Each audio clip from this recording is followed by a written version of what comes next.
Hello friends, स्वागत है आप सभी का उदित फार्मेसी में। दोस्तों, आज जो हम लोग टॉपिक के बारे में डिस्कस करने वाले हैं वो है हम लोग का फिजिक्स का सबसे ज़्यादा इम्पोर्टेंट टॉपिक। दोस्तों, ये फिजिक्स का ही नहीं बल्कि आपके जीवन के भी जो है कि बहुत ज़्यादा इम्पोर्टेंट टॉपिकों में से एक है। दोस्तों, ये जो टॉपिक हम पढ़ा रहे हैं, ये टॉपिक आपके जीवन में बहुत ही ज़्यादा जो है कि अहम रोल निभाने वाली है। क्योंकि देखिएगा, जैसे कि आप मान लीजिए कि मार्केट गए, ठीक है। अब मार्केट में मान लीजिए कि आपको सेब लेने हैं। अब सेब लेने के लिए आप गए दुकान पे, जैसे ही जगह गए तो आप दुकानदार को जाकर बोलेंगे मुझे जो है कि 5 सेब मतलब 5 चाहिए। अब दुकानदार पूछेगा कि 5 क्या, 5 ग्राम चाहिए, 5 किलो चाहिए, 5 क्विंटल चाहिए, कितना जो कि सेब वगैरह चाहिए ना। तो इससे जगह क्या पता चलेगा। आप मान लीजिए कि या फिर मान लीजिए कि दूसरे दुकानदार के पास गए, आप बोले कि मुझे किलो चाहिए, तो बोले कितने किलो चाहिए, बोले किलो सेब चाहिए। अरे कितने किलो चाहिए, तो मतलब क्या होगा, कहीं ना कहीं जगह कुछ चीज़ें हैं जो आप मिसिंग कर रहे हैं, ठीक है। तो मतलब ये हुआ कि दोनों चीज़ें, जो पहले वाले दुकानदार को आप बोले हुए थे 5, दूसरे दुकानदार को आप बोले किलो, तो ये जो दोनों चीज़ें हैं, एक जो है कि आपका लैला है तो दूसरा आपका मजनू है ना। अगर जो है कि लैला के बिना जो है कि मजनू अधूरा है, मजनू के बिना लैला अधूरा है। तो उसी तरीके से ये भी जो है कि आपका है कि जो राशि का जो परिमाण होता है उसका संख्यात्मक मान और मात्रक दोनों का जो कि होना जरूरी है। अगर संख्यात्मक मान अगर नहीं है तो, अगर मात्रक केवल है तब भी कोई मतलब नहीं है। अगर जो है कि मात्रक है और संख्यात्मक मान नहीं है तब भी जो कि कोई मतलब नहीं है। तो दोनों कंडीशन में दोनों चीज़ों का जो कि होना जरूरी है।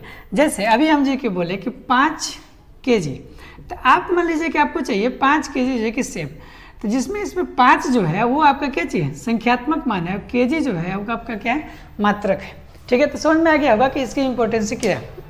अगर जो ये चीज़ें अगर आपको पता नहीं रहेगा तो दुकानदार ये बोलेगा कि पहले आप जाइए उदित फार्मेसी पर और वहाँ जा करके देखिए रंजन सर फिजिक्स पढ़ा रहे हैं, और वहाँ पे जो कि फिजिक्स में मात्रक एवं मापन का एक चैप्टर पढ़ाए हुए हैं, और उस चैप्टर को जाइए वो अच्छे तरीके से पढ़ के आइए, ठीक है।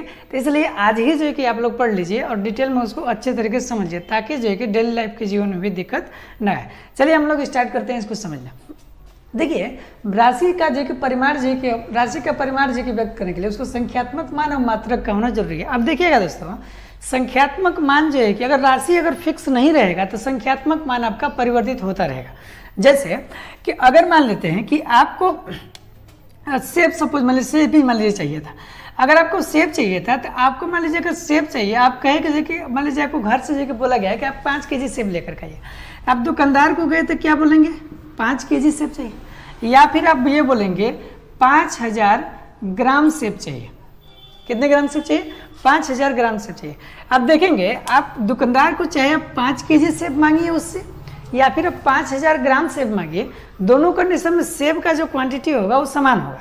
लेकिन यहाँ पे जो न्यूमेरिकल जो वैल्यू आप देख रहे होंगे, यहाँ पे 5000 है तो यहाँ पे कितना है, 5 है, ठीक है। एक 5 है और दूसरा 5000 है, लेकिन सेब की जो क्वांटिटी है वो दोनों का सेम है। तो इसका मतलब ये हुआ कि अगर आपका यूनिट अगर सेम नहीं रहेगा, अगर आप यहाँ पे देखेंगे तो इसमें ये किस में है, केजी में है, ये किस में, ग्राम में। तो अगर आपका यूनिट अगर सेम नहीं रहेगा तो आपका जो न्यूमेरिकल वैल्यू है वो भी जो कि सेम नहीं रहने वाला है, ठीक है। तो देखिए, तो इन चीज़ों को जो कि समझने के लिए कुछ जो है कि पद्धतियाँ बनाई गई, और उन पद्धतियों में से सबसे जो पुरानी पद्धति है उसको हम लोग बोलते हैं एफपीएस पद्धति। एफपीएस पद्धति को जो है कि हम लोग फुट पाउंड सेकेंड जो कि बोलते हैं। मतलब जो है कि कोई भी लेंथ हो तो उसको हम लोग फुट में मेजर करते हैं, कोई भी जो है कि अगर द्रव्यमान वाली चीज़ें हैं तो उसको हम लोग पाउंड में मेजर करते हैं, समय वाली चीज़ें हैं तो उसको हम लोग सेकंड में मेजर करते हैं। फिर इसके बाद एक और पद्धति है सीजीएस पद्धति, जिसको हम लोग सेंटीमीटर ग्राम सेकेंड बोलते हैं, ठीक है। सेंटीमीटर में हम लोग जो कि लेंथ को मेजर करते हैं, ग्राम में हम लोग जो कोई भी द्रव्यमान वगैरह को मेजर करते हैं, सेकंड को हम लोग समय को जो कि सेकंड में मेजर करते हैं। एमकेएस पद्धति है मीटर किलोग्राम सेकेंड, ठीक है। तो इसमें क्या होने लगा, बहुत ज़्यादा लोगों को जो कि दिक्कत होने लगा। दिक्कत क्या होने लगा, कोई व्यक्ति है जो एफपीएस जान रहा है, कोई व्यक्ति है जो सीडीएस जान रहा है, कोई व्यक्ति है जो एमकेएस जान रहा है। अब तीनों 3 तरीके के यूनिट जान रहे हैं। हालांकि तीनों यूनिट गलत नहीं है, लेकिन तीनों जो कि 3 यूनिट जान रहे हैं। और जब मार्केट में आप जाएंगे तो पता चला कि आप जो है कि जान रहे हैं एफपीएस, और जो दुकानदार है वो जान रहा है एमकेएस। तो आप जो है कि कैसे जगह आप कहेंगे कि 2-3 फुट हमें जो है कि वायर चाहिए, मान लीजिए तार वाले वायर वाली दुकान पे गए हैं, आप मान लीजिए कि 3 फुट आप मान लीजिए कि वायर मांगे हैं, ठीक है। अब 3 फुट आप अगर मान लीजिए कि वायर मांगे हैं तो इसको पता है एमकेएस, तो आप कहेगा कि 3 फुट हमको पता ही नहीं है, तो दिक्कत होने लगा। तो फिर इसके बाद जा करके सारे लोग साइंटिस्टों ने मिल करके एक नया जो कि पद्धति को जो कि बनाया, और वो है जो कि एसआई यूनिट, ठीक है, एसआई पद्धति बनाया और एसआई पद्धति के अंतर्गत राशियों को जो कि दो भागों में जो कि डिवाइड किया। एक राशि आपका जो कि मूल राशि है, दूसरा क्या चाहिए, व्युत्पन्न राशि है। ठीक है, देखिए दोस्तों मूल राशियाँ क्या है, तो मूल राशियाँ वे राशियाँ होती है जिसका कि जो कि एक ही यूनिट होता है, एक ही मात्रक होता है। मतलब कहने का मतलब आप मान लीजिए सपोज आप डिस्टेंस को मेजर करते हैं तो लंबाई को ही मेजर करेंगे, उसको मीटर में ही मेजर करेंगे। तो मीटर जो हो गया, दूरी जो हो गया, फिर मतलब जो आपका लंबाई है उसको हम लोग जो क्या कहते हैं, वो आपका जो कि एमकेएस पद्धति के सॉरी आपका जो कि मूल राशियों का जो कि लंबाई जो कि आपका हो गया उसका मात्रक जो कि मीटर होता है। ठीक है, इसी तरीके से चीज़ें जो कि आगे भी बढ़ती है। जैसे द्रव्यमान हो गया तो उसको हम लोग किग्राम मेजर करेंगे, समय हो गया तो उसको हम लोग सेकेंड मेजर करेंगे, ताप है तो उसको हम लोग डिग्री सेल्सियस या फिर केल्विन में मेजर करेंगे, विद्युत धारा है तो उसको हम लोग एम्पियर मेजर करेंगे, ज्योति तीव्रता है तो उसको हम लोग कैंडेला में मेजर करेंगे। तो इस तरीके से करके हम लोगों को जो कि 6 मूल राशियाँ ये है और ये की मूल राशियाँ 7 मूल राशियाँ हैं। ठीक है, अब देखिएगा फिजिक्स के अंतर्गत हम लोग को केवल और केवल 6 ही मूल राशियाँ जो कि पढ़ना होता है। ये जो 7वीं जो मूल राशि है इसको हम लोग फिजिक्स में नहीं पढ़ते, इसे हम लोग कहाँ पढ़ते हैं, तो इसे हम लोग केमिस्ट्री में पढ़ते हैं। अब देखिएगा इसका जो कि इसको हम लोग फिजिक्स में क्यों नहीं पढ़ते हैं, तो ध्यान से सुनिए। ये जो मोल है तो मोल कहने का मतलब एक जो है कि फिक्स नंबर है और वो नंबर कितना है, एक मोल बराबर होता है 6.022 गुणित 10 के पावर 23 अणु या फिर उतना जो है कि कर जो भी चीज़ें आप लेने वाले हैं उतना। जिसको समझने के लिए हम छोटा सा एक एग्जाम्पल है, जैसे मान लीजिए दर्जन। आप मान लीजिए किसी भी दुकान पे जाते हैं, मान लीजिए फल की ही दुकान पे गए, आप जो कि कहे कि मुझे 1 दर्जन केले चाहिए। ठीक है, तो दुकानदार आपको 12 जो कि केले काउंट करके आपको दे देगा। ठीक है, आप भी जो कि संतुष्ट हो जाएंगे, दुकानदार भी दे करके आराम से जो कि वो भी संत हो जाएगा। तो कहने का क्या मतलब है कि आप भी जो कि समझ रहे हैं कि जो आपका दर्जन है, दर्जन का मतलब 12 है और दुकानदार भी समझ रहा है दर्जन का मतलब 12। ठीक है, उसमें जो कि किसी को भी कोई दिक्कत नहीं है। तो उसी तरीके से मोल का मतलब होता है इतना संख्या, मोल का मतलब इतना। अगर आप उस दुकानदार को जा करके ये बोलें कि मुझे 1 मोल केले चाहिए, क्या चाहिए, 1 मोल केले। 1 मोल केले कहने का मतलब कि 6.022 गुणित 10 के पावर 23 केले। आप समझ सकते हैं 10 के पावर 23 केले। अब इतना सारा जो कि केले जो है कि हो जाएगा। अब किसी से 1 मोल केले जो है कि मांग सकते हैं, नहीं मांग सकते। आप किसी भी मान लीजिए होटल में जाते हैं, आप बोलेंगे मुझे 1 मोल इमरती चाहिए। अब 1 मोल इमरती कहाँ से वो लाएगा, पूरे भारत का भी इमरती जोड़ देंगे तो शायद उतना जगह पूरा बनाना पड़ेगा ना, बहुत ज़्यादा मात्रा में जगह। आप समझ सकते हैं इतना सारा जगह इमरती। तो इसलिए इसका जो कि फिजिक्स में जो कि कोई भी इसका उपयोग नहीं है। ठीक है, लेकिन केमिस्ट्री में इसका उपयोग है। केमिस्ट्री में हम लोग बात कर रहे हैं तो ये जितना नंबर दिख रहा होगा ना, इस नंबर को हम लोग एक चुटकी में ले सकते हैं। चुटकी समझते हैं ना, इसको हम लोग चुटकी बोलते हैं। तो चुटकी कहने का मतलब हाँ वही चुटकी भर सिंदूर। वो चुटकी भर जो सिंदूर होता है ना, उसमें इतना लगभग जी की कण होता है। ठीक है, इतने जी के कणों से मिलकर के वो बना होता है। आप चुटकी भर चीज़ों को लेकर के ऐसे रख करके उसको फूक मार करके जो कि उड़ा सकते हैं।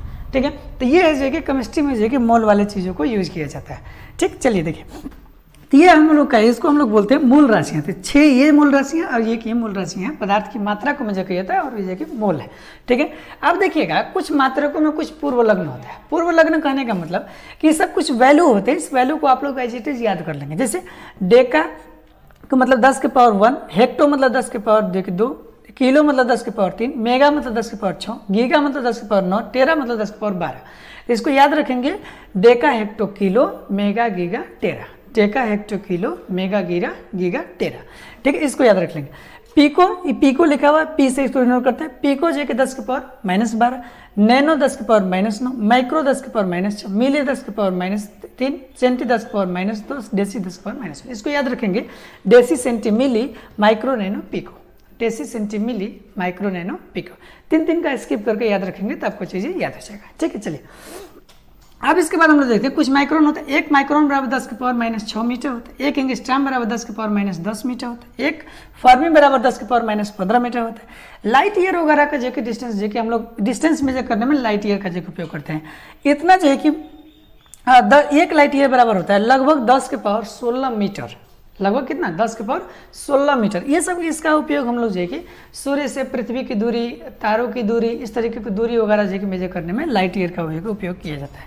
लाइट ईयर करने का मतलब होता है कि 1 वर्ष में जो है कि चली गई जो है कि प्रकाश का स्पीड, प्रकाश द्वारा चली गई 1 वर्ष में दूरी। 1 वर्ष में जितनी दूरी प्रकाश जो है कि ट्रेवल कर सकती है उतना जो है कि दूरी क्या करता है, 1 लाइट ईयर। ठीक है, वो लगभग 10 के पावर 16 जो है कि मीटर होता है। अब प्रकाश की जो चाल होता है वो सबको जो है कि पता होगा, प्रकाश की चाल कितना होता है, हाँ 3 गुणित 10 के पावर 8 मीटर प्रति सेकेंड। तो ये जो प्रकाश की जो चाल होता है ये निर्वात में होता है। किसमें होता है, निर्वात में होता है। बाकी वैक्यूम में आने के बाद कुछ प्रकाश की चाल कम हो जाती है, लेकिन वायु में भी प्रकाश की चाल हम लोग इसी को भी मेजर करते हैं, ठीक है, इसी को ही मानते हैं। पार्सेक वगैरह हो गया तो इतना जो कि होता है लाइट ईयर से बड़ा जो कि मात्रक पार्सेक है, अभी जो कि डिस्टेंस को मात्रक मेजर करने में होता है 3.084 × 10⁻16 मीटर होता है, ठीक है। और हम लोग देखते हैं तो मात्रक हम बताए 2 तरीके से, एक जो कि आपका मूल मात्रक, तो मूल मात्रकों के अंतर्गत ये सारी चीजें आती है, ये सारी चीजें समझ में आ गया होगा, ठीक है। अब हम लोग देखते हैं व्युत्पन्न मात्रक। व्युत्पन्न मात्रक क्या होता है, तो मूल मात्रकों की सहायता से हम लोग व्युत्पन्न मात्रक को बनाते हैं, ठीक है। कैसे बनाते हैं, तो देखिए अगर मान लेते हैं कि आपको क्षेत्रफल को मेजर करना है, तो आप क्या मेजर करेंगे, लंबाई मेजर करेंगे और चौड़ाई मेजर करेंगे। तो लंबाई और चौड़ाई जब मिलाएंगे ना, तब आपका जो कि क्षेत्रफल बनेगा, दोनों को जो कि गुणा करने के बाद तब जो कि आपका क्षेत्रफल बनेगा। और लंबाई को भी हम लोग किस में मेजर करते हैं, मीटर में, चौड़ाई को भी हम लोग मीटर में, तो इसका मात्रक क्या हो जाएगा, तो मीटर स्क्वायर हो जाएगा, ठीक है। तो व्युत्पन्न मात्रक सैकड़ों है। अब सैकड़ों को तो याद नहीं कर सकते, जैसे जैसे हम चीज़ों को पढ़ाते जाएंगे वैसे वैसे मात्रक आता जाएगा, मात्रक वहाँ पे हम बताते जाएंगे आप लोग को। तो वो होता है आपका व्युत्पन्न मात्रक, मतलब मूल राशियों की सहायता से जो मात्रक बनते हैं उसको हम लोग व्युत्पन्न मात्रक कहते हैं। इसमें जो कि कई चीज़ें होती है। अब मान लीजिए कि आपको चाल मेजर करना है, चाल बराबर क्या होता है, दूरी बटा में समय, ठीक है। चाल बराबर दूरी बटा में समय। अब दूरी को हम लोग किस में मेजर करते हैं, तो दूरी को हम लोग मीटर मेजर करेंगे, समय को हम लोग सेकेंड में मेजर करेंगे, तो इसका मात्रक क्या हो जाएगा, मीटर प्रति सेकेंड हो जाएगा, ठीक है। तो चाल बराबर दूरी बटा समय, तो ये सब मात्रक क्या है, व्युत्पन्न मात्रक है। तो ये सब मात्रक जो है कि व्युत्पन्न मात्रक है, और व्युत्पन्न मात्रक मूल मात्रकों की सहायता से बनाया जाता है। समझ में आ गया होगा, ठीक। आगे देखते हैं, मूल मात्रकों के साथ साथ जो है कि 7 मूल मात्रकों के साथ साथ 2 पूरक मात्रक भी होते हैं। 2 पूरक मात्रक में कौन होता है, एक होता है कोण होता है, जो कि आपका घन कोण होता है। कोण का जो कि कोई अपना जो कि मात्रक नहीं होता है, कोण जैसे कोण बराबर होता है चाप बटा में त्रिज्या। चाप को भी हम लोग किस में मेजर करते हैं, मीटर में मेजर करते हैं, त्रिज्या को भी हम लोग किस में मेजर करते हैं, मीटर में। मीटर से मीटर कट जाता है तो इसका कुछ कोण का कोई भी जो कि अपना मात्रक नहीं होता है। इसको हम लोग रेडियन में अलग से जो कि रखा गया, इसको रेडियन में मेजर करते हैं। उसी तरीके से जो घन कोण होता है, घन कोण का भी जो कि अपना कोई भी जो कि मात्रक नहीं होता है, क्योंकि क्षेत्रखंड का क्षेत्रफल और बटा में जो कि त्रिज्या का स्क्वायर, ये आपका जो कि घन कोण बराबर, नीचे लिखा हुआ है त्रिज्या का स्क्वायर लिखा हुआ है, ठीक है। अब इसके घन कोण करने का मतलब क्या चाहिए, घन कोण मतलब ये चीज समझिएगा कि अगर मान लीजिए कोई भी आप एक, मान लीजिए इस तरीके से आपका एक गोला है, और इस गोले के अंदर आप मान लीजिए कि ये केंद्र है, और केंद्र से कुछ ये वाले जो कि चीजें जो कि शंकु टाइप का चीजें आप निकाले हुए ना, शंकु टाइप का, ये वाला जो चीज़ है ना, तो इसका जो कि क्षेत्रफल, तो इसी को हम लोग बोलते हैं कि क्षेत्रखंड का, अगर मान लीजिए इसका क्षेत्रफल यस होगा, क्षेत्रखंड यस का क्षेत्रफल और बटा में इसका जो त्रिज्या होगा, इसका जो कि त्रिज्या का स्क्वायर। अब क्षेत्रफल को भी हम लोग मीटर स्क्वायर में मेजर करते हैं, और त्रिज्या को भी हम लोग मीटर स्क्वायर में मेजर करते हैं। मीटर स्क्वायर से मीटर स्क्वायर कटेगा, इसका भी कोई मात्रक नहीं है, तो इसको हम लोग क्या रखते हैं, स्टेरेडियन में रखते हैं, ठीक है। तो रेडियन और स्टेरेडियन दोनों जगह समझ में आ गया हुआ। तो दोस्तों इस तरीके से हम लोग मापन और मात्रक को समझते हैं। तो मेरे ख्याल से बातें समझ में आ गया होगा कि मापन और मात्रक का कितना ज़्यादा जगह इंपॉर्टेंस है, ठीक है। तो दोस्तों उदित फार्मेसी के अंतर्गत हर जगह कंपटीशन के, हर कंपटीशन D.pharma V.pharma वाली जो कि चीज़ें जो कि का जो कि फार्मेसी वगैरह का जो कि तैयारी वगैरह जो कि कराया जाता है ना, तो इन सभी चीज़ों का जो कि प्लस कोर्सेज वगैरह जो कि अवेलेबल है। तो आप जो कि यूट्यूब पे जाएंगे, वहाँ पे जो कि चीज़ें जो कि सर्च कर लेंगे, और जो कि उदित फार्मेसी के नाम से जो कि है, और वहाँ पे जो कि चीज़ों को सर्च करके आप उसका जो कि लाभ जो कि उठा सकते हैं, ठीक है। मेरे साथ बन रहने के लिए धन्यवाद। मिलते हैं अगले क्लास में, तब तक के लिए जय हिंद।